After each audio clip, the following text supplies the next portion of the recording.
ఒకప్పుడు ఒక పెద్ద యుద్ధ భూమి ఉంది. అక్కడ గొలియాత్ అనే వీరుడు ఉండేవాడు. అతన్ని చూసి సైన్యమంతా వణికేది.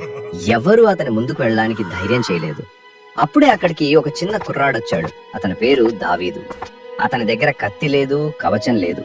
చేతిలో కేవలం కొన్ని చిన్న రాళ్ళు, ఒక రబ్బన్ మాత్రమే ఉన్నాయి. అందరూ నవ్వారు, ఈ పిల్లవాడు ఏం చేయగలడు అని.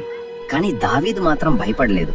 అతను గట్టిగా చెప్పాడు, నేను నా బలంతో కాదు, నా దేవుడి బలంతో వస్తున్నాను అని. ఒక్క రాయిని గాల్లోకి వేగంగా విసిరాడు. అది వెళ్లి నేరుగా గొలియాతు నుదుటిపై తగిలింది. అంతే, అతను అక్కడికక్కడే కుప్పకూలిపోయాడు. ఆ రోజు అందరూ ఒక విషయం తెలుసుకున్నారు. మన బలం చిన్నదైనా మన దేవుడు గొప్పవాడైతే ఎలాంటి భయమైనా మన ముందు నిలబడి